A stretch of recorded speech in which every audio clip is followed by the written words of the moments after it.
Recently, I decided to make some changes to my virtual discussion group that meets every Thursday. For years now, the group has been limited to women, but it is now open to everyone, regardless of gender, who wants a safe space to have important conversations about how to break down barriers and empower all of us to thrive at work. This week's episode is a perfect example of why this matters. This week, I talk with Brian Thorne, a sales professional who has personally invested in making it safe for men to talk about their mental health, be more vulnerable, and break free from the social conditioning that undermines men's authenticity in the workplace. I was so inspired by Brian's story and quest, and have no doubt that you will be too. Thank you so much for listening, and please share with anyone else who would benefit from these conversations.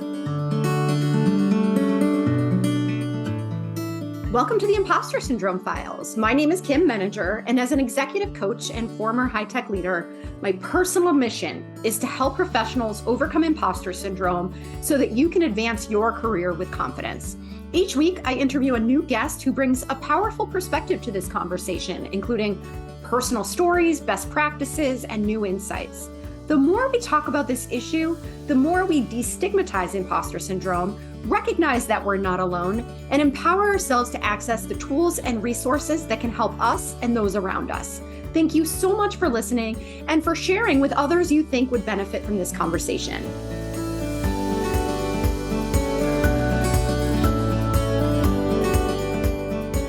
Welcome, Brian. I can't wait to have this conversation with you today, but before we jump in, I would love to invite you to tell us a little bit more about yourself.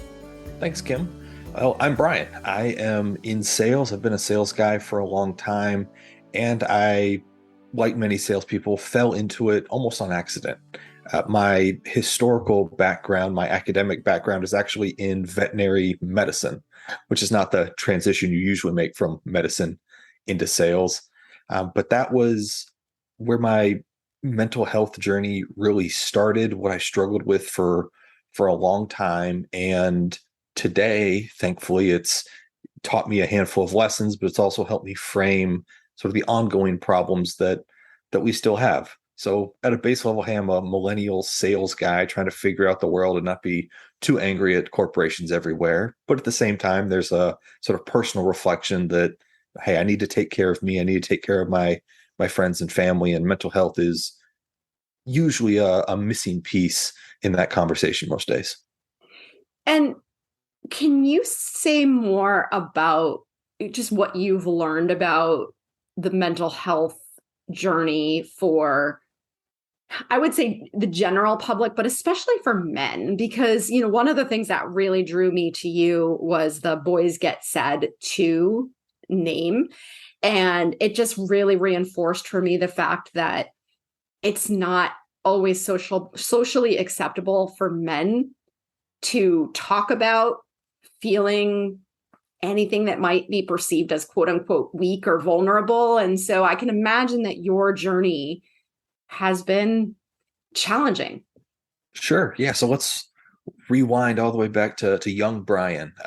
I grew up playing sports. My dad was in sports. My mom was in sports. I got into sports, identified as an athlete, had some wonderful, great coaches, some great life mentors that came out of that. But the traditional, teenage growing up, American sports motif is, play hurt, play through the pain, don't cry, put the team before yourself and minimize the thing you're feeling.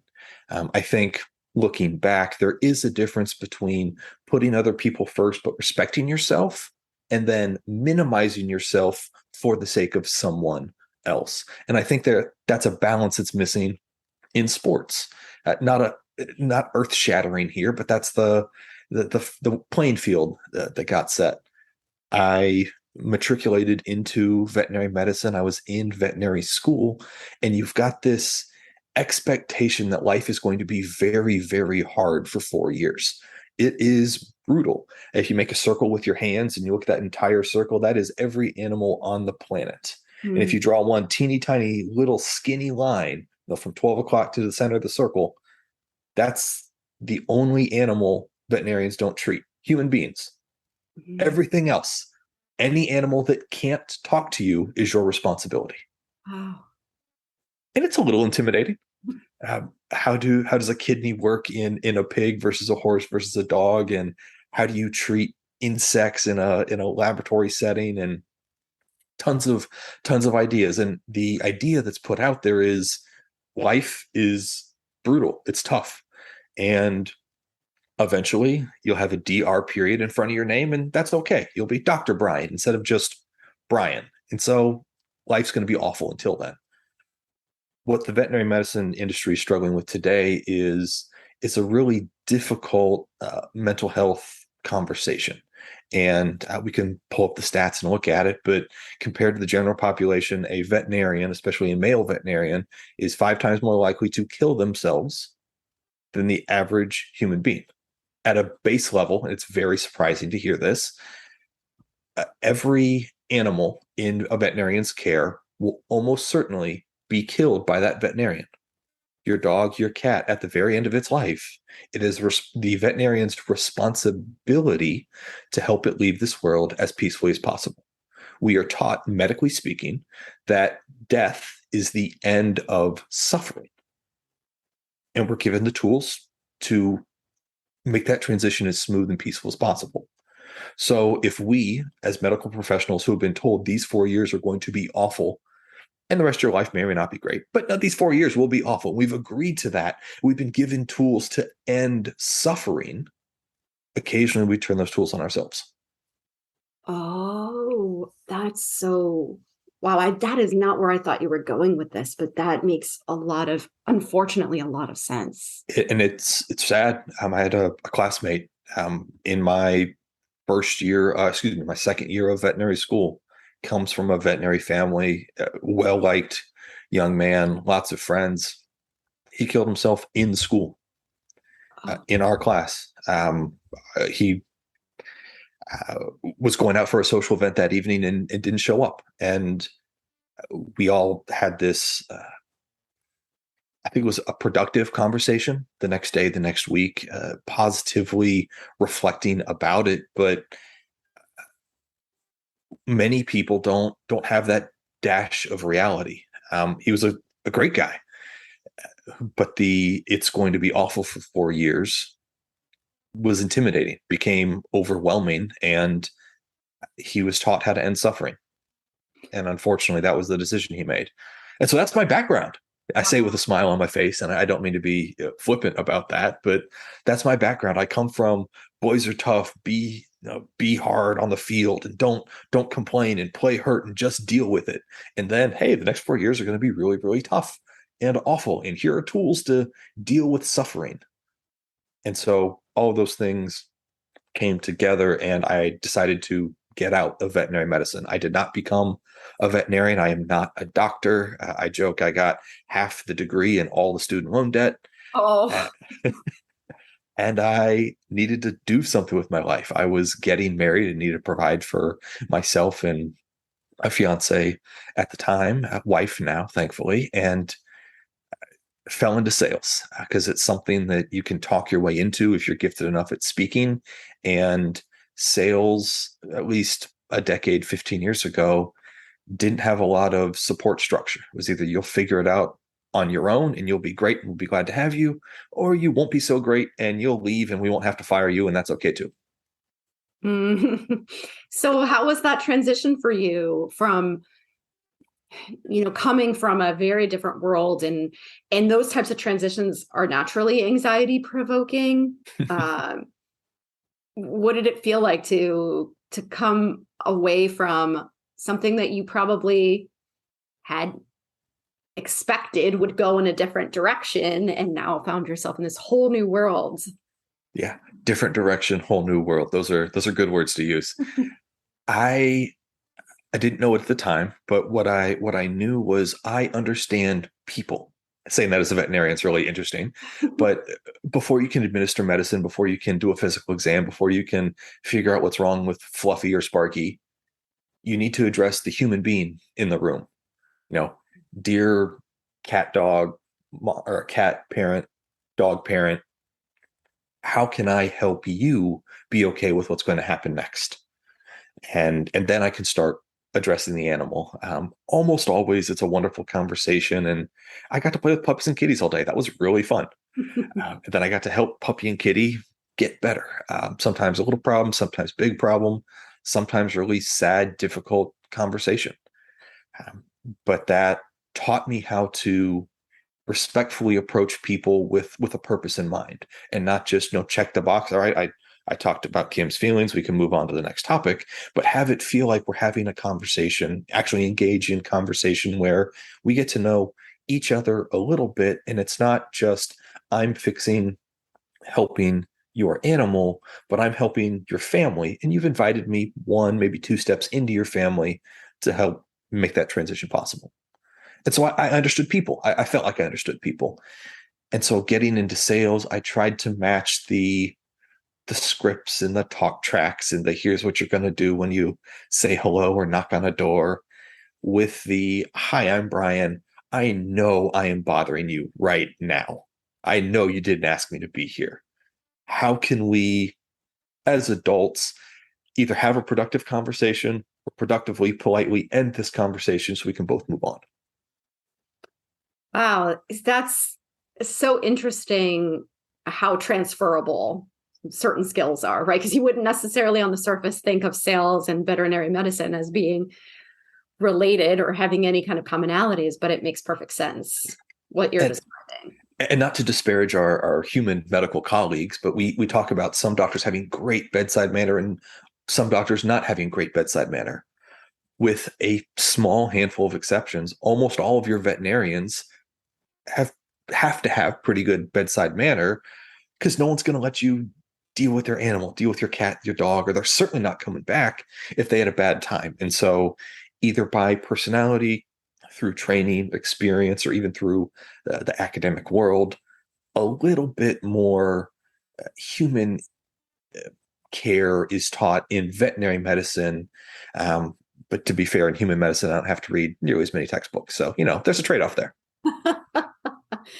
Well, that certainly rings true for me, having lost my two cats in the last couple of years. One was 16, one was 17. That was a really, really difficult time, but I was so struck by the humanity and the empathy and compassion that everyone involved showed, and just the follow-up notes, and they just made a very difficult time a little bit easier. So that is an interesting distinction when you talk about human medicine versus and a sales conversation. It's a difficult time.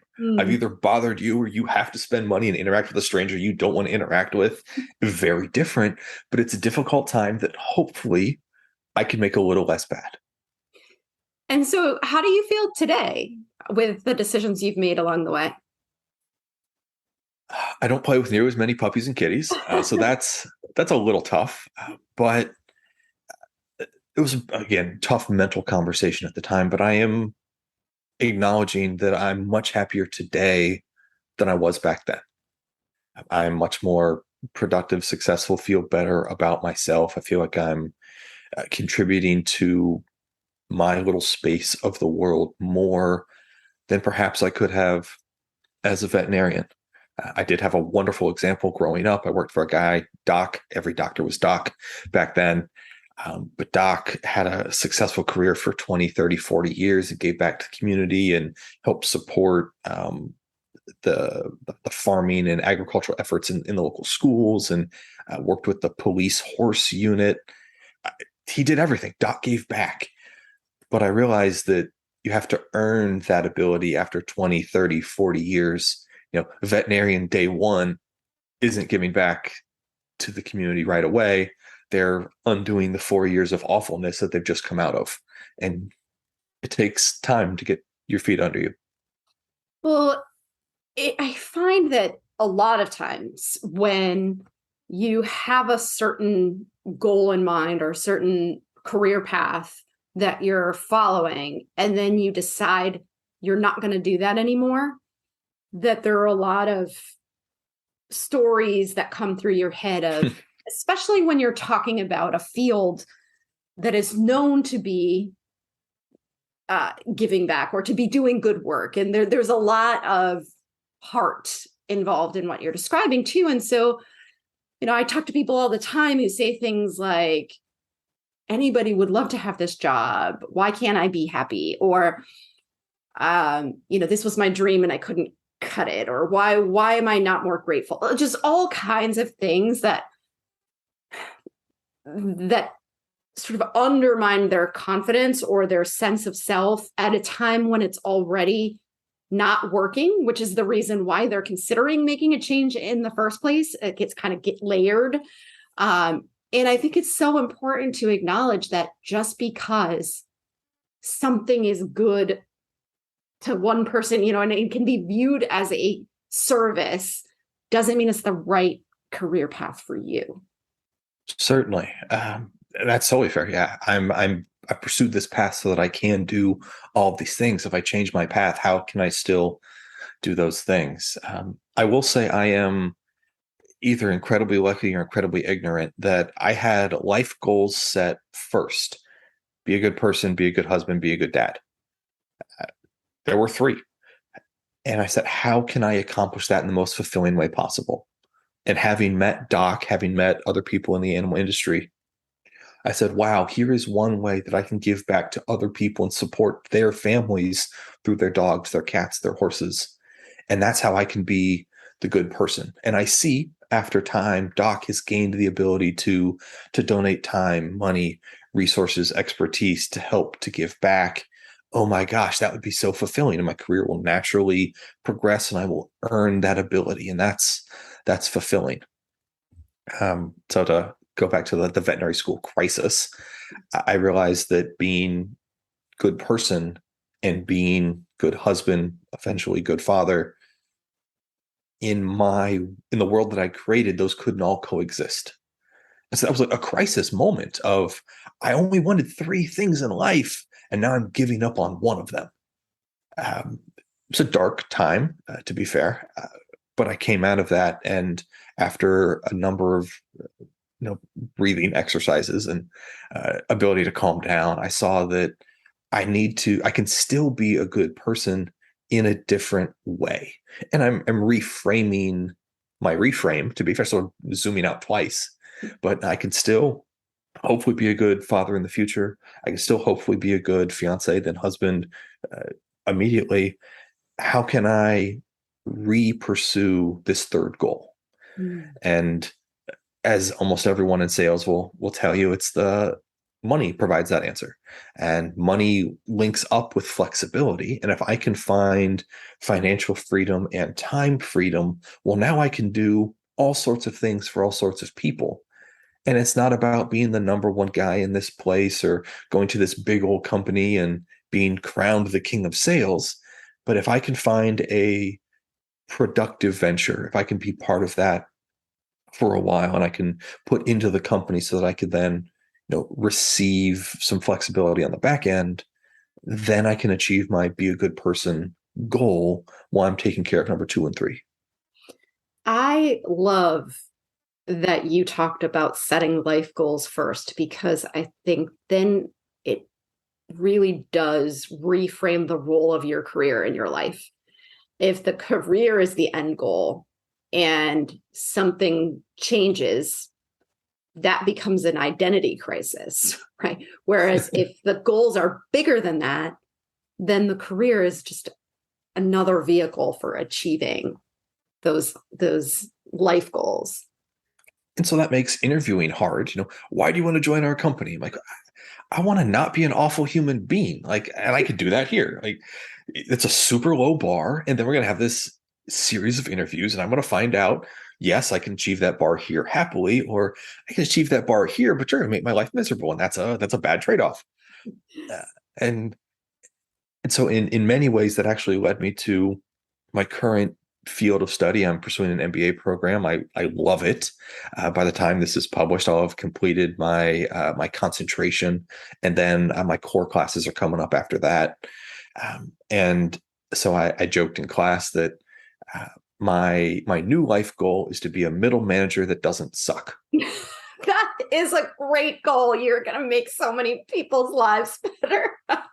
Because growing up in the millennial world, I saw Enron happen, and I'm here in Houston. Enron is in Houston. I saw that crumble. We've had list your number of crises, go to 2007, 8, that whole world. Interestingly, I had a small sales career in the legal field in the mortgage industry. So like I got to, through empathy and humanity, help people overcome this life-defining crisis. And so I saw growing up as in class, we joke I'm one of the angry millennials. Um, so as an angry millennial growing up and seeing all these things, like why can't corporations, and by extension their people, their management, and I focused on middle management, why can't they just be better? Like we're all D minus F students at being middle managers. If I could be a B minus middle manager, how many lives does that change? How many moms and dads get to go home and have better interactions with their kids? How many of them don't feel bad about taking a vacation? How many of these usually parents, but how many of these individuals can take time off and take care of themselves? Maybe travel, maybe eat, maybe go on a yoga meditation retreat. No, if I can just be ideally better than B minus, but if I could be a B minus middle manager, how many lives can I change? Wow. I love that vision. Let's talk about boys get sad too. What is it? How did you get here? So about a year ago, Mental Health Awareness Month, in sales, I'm fairly active on LinkedIn, and I see a lot of posts and cross posts. And one really caught my eye about a gentleman who has a big presence in Canada and was talking about how he struggled with mental health, especially as a man, as a sales leader in a sales industry, which has a number of unfortunate overlaps with sports. You know, you're going to play hurt, you're going to keep going, do it for the team. There is some toxic sports belief that exists in sales today, and he talked about that. And I was sitting down at my computer, and I actually pushed back in my roller chair. Thank goodness for wheelie chairs. And I said, "Oh my gosh, I feel this." Like I had a knot in my stomach that he knows exactly what I'm talking about. He knows these words that I've not been able to speak. And I've always had this story of, well, I've transitioned out of medicine and I understand people, but like, what does that mean for me? And to maybe reuse the phrase, the toxic masculinity, the toxic happiness, the toxic positivity that is almost forced in sales. You know, it's going to stink for 4 years. No, you're going to get hung up on. People are going to yell at you, and you're helping them, I promise. But like, am I? And I've got this identity crisis of I actually used to help people. I'd put on my gloves, I'd put on my stethoscope, and I would help people and help animals. And now today, I'm helping my boss go on vacation, but I don't know if I'm actually helping anyone. And as one of the 3 goals in my life, you know, give back, be a good person, helping is a key component of that. And so this launched a slow revelation, a slow burn for about a year. And I decided to sort of jump in. Like you said, the company's called Boys Get Sad Too. It is a UK company.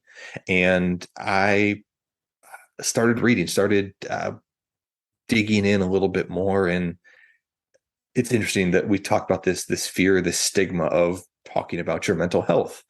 And I'm experiencing that. I'm feeling that. You know, a year prior, I felt it deeply, you know, in my stomach, and I felt motivated to do something about it. And it took me 8, 9, 10, 11 months to do anything about it, to overcome this stigma about overcoming the stigma. It was this weird cyclical, how do I get out of my own head space? And at the time, the year fast forward, I'm in my MBA classes. We're having some light conversations about this, and I make a post on LinkedIn, like I'd started doing, and talked a little bit about my mental health, but mostly wanted to thank the other people who are starting this conversation and acknowledging that I am catching the wave that they have started, and maybe I'm the first part of that wave for somebody else. but this started, 1, 2, 3 generations of conversation before me. And I'm glad to be pushing it forward and acknowledging that other people have helped me get over this stigma. One's in the UK, one's in Canada, and I'm in the US. And if we are planting these little mental health seeds in our different places, can we hopefully get to the point where we're sprouting more productive and useful conversation. And I bought a hoodie. I took a picture wearing the hoodie, and it's fun and I like it. I'm not a words on clothing type of guy, but it was one of the things that meant something. And so physically wearing it on my chest and on my back, it felt like this momentous step for me. And I realized all this coalesced, if you will, with having a kid and having this thought of what type of world do I want my child to grow up in? How can I help, set the path right for their generation, for them growing up? And that struck a chord with me that one of my 3 goals, be a good person. How can I give back? How can I help? What if I'm part of the change of the mental health conversation, of the mental health observation in my community, in my family, hopefully into a larger context, but especially, change starts at home. Okay, well, let's start that change at home. And now I've got some clothing that helps pursue that change even further. So what was the reaction from people around you? Have you found any surprising responses? Great question. One thing I learned after making the LinkedIn post is how many people also struggle with it. That the champions you see, the greatest fill in the blanks ever you see, they're commenting publicly or privately, "Oh my gosh, I feel this too," or "I needed to hear this today," or "Thank you for sharing," and that you could feel that they were holding back. I had conversations with friends and family, and thankfully through the power of the internet, and friends can be almost anywhere and lead to a conversation.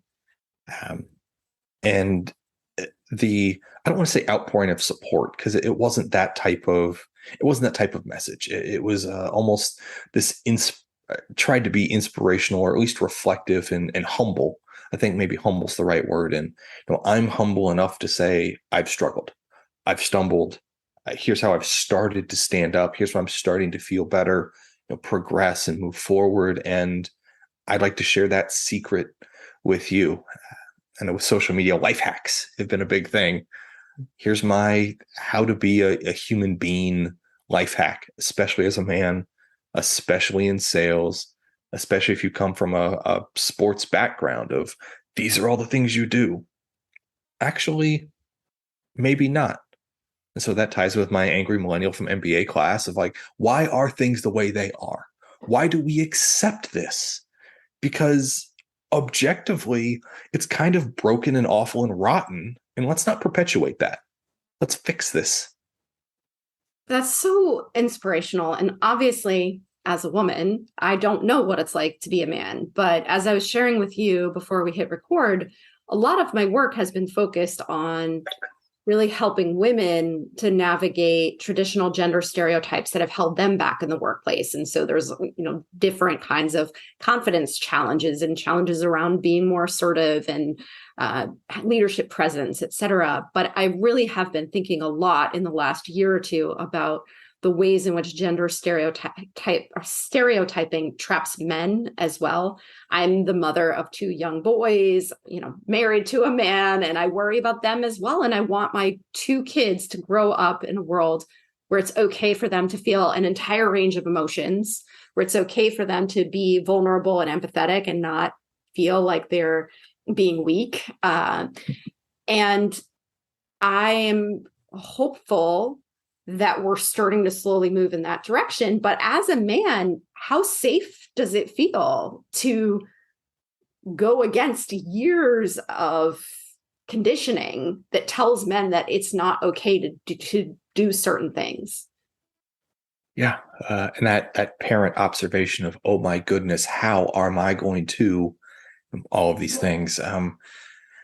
The conditioning is tough. And sort of throw it back to the team metaphor. It's the name on the front, not the name on the back. It's the who we are, not who I am. And a word that comes up a lot in my conversations is authenticity. How can I be authentically myself? Now, I don't need to be brash. I don't need to be mean. I don't need to be in your face, but there are elements that deserve to be presented respectfully, but I deserve the right to present them. And it's been a big topic of conversation in my studies and in my classes that I am with I believe I'm with more women than men in my classes and more people of color than traditionally Caucasian people. And so I, in a weird way, am a minority in my class. Now we turn the cameras off and I go back to being a middle-class white guy, not the minority anymore. But having listened to their conversations, their observations, the women in my class are amazing. And this is probably going to sound a bit privileged, but I didn't realize that people different than me could have those ideas, those thoughts, and present that to the world. And that caused an entire frame shift in my head of looking back at how I was raised and where I grew up and all the things I did. And oh my gosh, Brian, you were in this bubble and now you're in the world and that bubble is popped and you need to act like it. And so recognizing, again, the women in my class and talking about their struggles, the people of color in my class and talking about their struggles, we got in some nitty gritty, deep stuff. And how do you be authentically yourself in a world that isn't open to that? Mm. And so I don't have any idea what it means to be, a female accountant of color in the oil and gas world. I cannot relate to those struggles directly, but I do understand what it means to be a guy in sales who's part of a larger sales culture that doesn't recognize the things he thinks he does. How can you be an angry millennial in the sales world at the same time as doing your job and respecting yourself and doing life the way you want to? And I don't have it all figured out by any means. I'm still trying very, very hard. I try to listen much more than I speak, especially in class. But I see that this struggle is common, that it's not just the political talking points of what does it mean to be disadvantaged or subjected to someone else's opinion or put in your box. Everyone, almost everyone, has a box that they've been put in. They're probably not happy about being in. Mm. And how can we talk about that? Now, please don't prioritize, box A over box B or, this side over that side, but let's all acknowledge, let's have that empathy, go all the way back to veterinary medicine. We're all stuck in a place that we're not thrilled about being stuck in. And together we can help break down those artificial barriers. And for the most part, it's through conversation. Conversation mostly starts with being authentic and being vulnerable. Brene Brown, again, from Houston, love. That's right. She's right in your backyard. Love everything I've seen from Brene. That she talks about vulnerability. Again, if you haven't seen it, please go do that. There's my plug for someone I've never met personally. But how can you be authentic? How can you be yourself? How can you share in a way that helps other people feel comfortable to do the same? And it doesn't have to be woe is me and I'm struggling and I'm but hey, I see your humanity. Here's a small piece of my humanity that I hope you can see, and then we can trade back and forth until we're actually having deep, productive conversation. I love that so much because I really was struck by what you said about we're all in boxes that we don't want to be in. And it's not, the conversation isn't about necessarily the box that each person's in, but the shared experience and how we can collectively support one another and breaking down those barriers. And so I'm thinking, as we sort of think about the actionable piece of this conversation, that a big part of it is creating or finding the conversation to be able to, because maybe in sales, in a traditional kind of sales culture, that's not the starting point. I'm just thinking about people listening and how they might move forward on something like this. Maybe that's too risky, or they're not ready for that yet, but maybe a smaller group conversation with one or two people that you know has shared similar thoughts in the past, or to your point, being in an MBA program, being in a different kind of community group, something that gives you access to people where you can start the conversation and ideally gradually bring it to other parts. Yeah, and sales particularly is tough. You've got a very patriarchal society type of structure, hierarchical society, that as the doer at the bottom rung of the ladder, or point of the base of the pyramid, how do I have a productive conversation and lead up the chain, up the ladder, up the pyramid? And you have to earn it. I don't get to just show up on a Monday or a Tuesday and say, "Hey boss, this is wrong. Let's do it my way." Like, there's the door, Brian. Thanks for coming. You don't work here tomorrow. But you need to earn that opportunity. And you're not starting a revolution. I'm not gathering all the natives and grabbing our pitchforks and storming the castle, but offering bits of humanity to your colleagues. Maybe you're alone in this. Maybe you're the outlier. That's okay. You got to grapple with that yourself. Maybe they see it also, and that can build confidence, and you can support each other. But ultimately, to drive change, you need leadership to get involved. And whether that comes from HR or your sales manager or the CEO or whoever it might be, they need to see and experience that type of feeling as well. And maybe projecting here, but if you assume that they're in a box that they don't want to be in, and you can get them to see your box, again, like you said, Kim, we're not talking about the box. We're talking about the feelings we have, the experiences we're having, and that's a shared thing. I love the idea of change being a light switch. It's either on or off, but that's not the case. It's a very slow turn of the dial.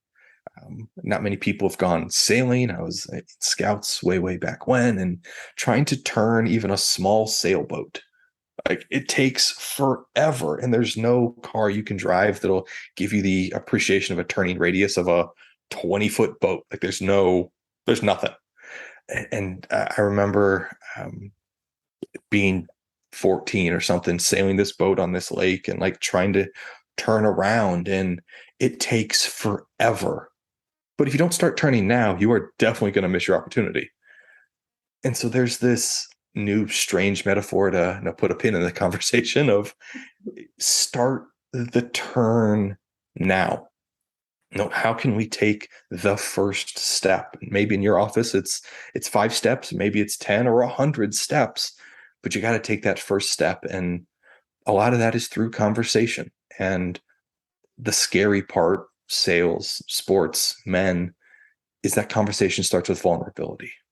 And how can I be appropriately vulnerable to build connections?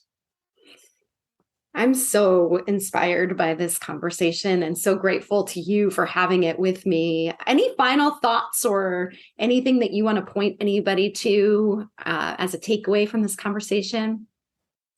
Man, plugging the company. There's also a community and a conversation that they support. Like you introduced, it's Boys Get Sad Too. Spell all the words out, put them together. Boys Get Sad Too is the company. If you buy stuff, cool, go buy stuff. That's fun. If you don't, still participate in the community, especially if you're in sales, especially if you're a guy. there is a great woman's support of the men, of the male community. And so this is welcoming to everyone, but it's for guys trying to help each other out of this tough spot we've unfortunately found ourselves in. Plug myself on LinkedIn, first name, last name 1022.